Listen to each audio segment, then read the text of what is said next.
নমস্কার বন্ধুরা, আমি অর্চনা। আমার চ্যানেলে আপনাদের স্বাগত। তো আজকে আমি নলের গুড়ের পিঠে তৈরি করব। এই পিঠে খেতে কিন্তু দারুণ লাগে, আর এর স্বাদ ও গন্ধে চারপাশটা মোমো করতে থাকে।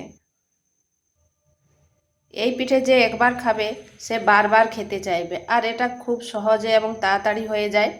তো চলুন দেখে নেওয়া যাক আমি কিভাবে এই পিঠেগুলো তৈরি করি। এখানে আমি নিয়েছি সাধারণ যে ভাতের চালটা হয়, সেই ভাতের চাল আর আতপ চাল মিশিয়ে ভিজিয়েছি। 5 থেকে 6 ঘন্টা ভিজিয়ে রেখেছি। আপনারা চাইলে সারা রাত ভিজিয়ে রাখতে পারেন। আর দেখুন কত সুন্দর ভিজিয়ে গেছে। এরপর এগুলো আমি বেটে নিচ্ছি।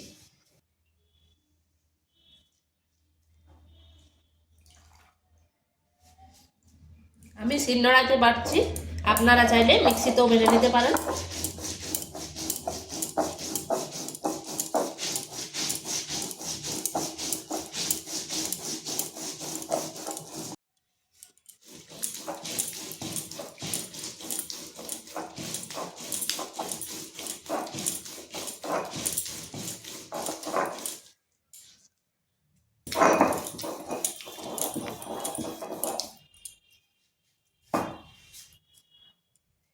এই পিঠার জন্য একটু শক্ত শক্ত করতে হবে, আর মিক্সিতে যদি করেন, মিক্সিতে একটু শক্ত শক্ত করলে হবে। এটা আমার হয়ে গেছে।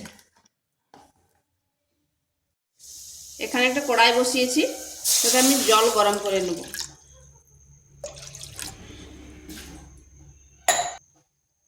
জলটাকে হালকা গরম করে নিয়েছি, এরপর এটা নামিয়ে নিচ্ছি।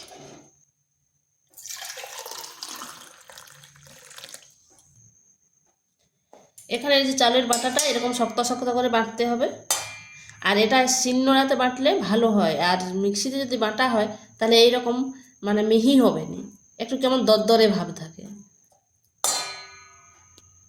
এখানে দিচ্ছি ময়দা, আর দিচ্ছি খেজুর গুড়।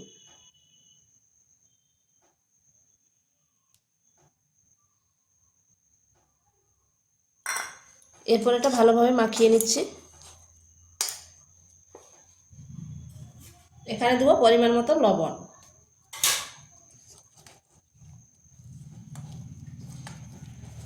এটা খেজুর গুড়ের সাথে ভালোভাবে মিশিয়ে নিচ্ছি।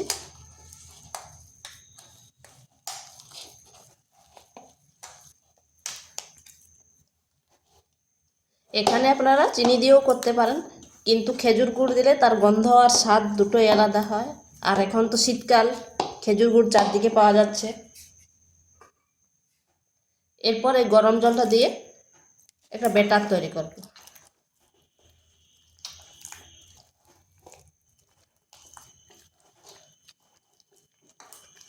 গরম জলটা একবারে দিচ্ছি না, অল্প অল্প করে দিচ্ছি।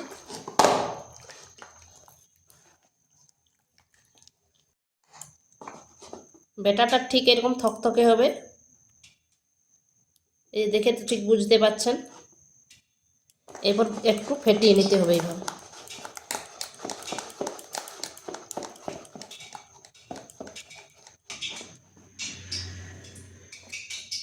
এটা আমার হয়ে গেছে।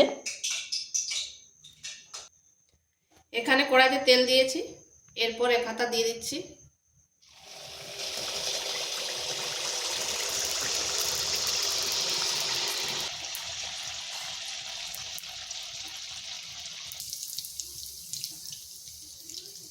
দেখুন বন্ধুরা কি সুন্দর ফুলে উঠেছে।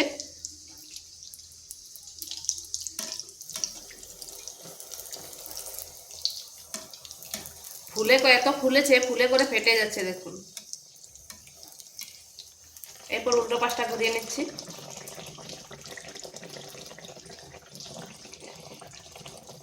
খেজুর গুড় দেওয়ার জন্য এর গন্ধও দারুণ হবে, আর স্বাদটাও কিন্তু দারুণ লাগবে। এটা আমার হয়ে গেছে, তুলে নিচ্ছি। এইভাবে আমি সবগুলো করে নিচ্ছি। তো বন্ধুরা এগুলো আমার তৈরি হয়ে গেছে।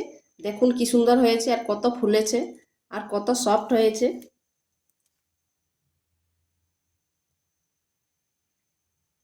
দেখেই নিশ্চয়ই বুঝতে পারছেন। তো ভিডিওটা ভালো লাগলে লাইক শেয়ার কমেন্ট অবশ্যই করবেন, আর নিত্য নতুন রেসিপি পাওয়ার জন্য চ্যানেলটিকে সাবস্ক্রাইব করবেন।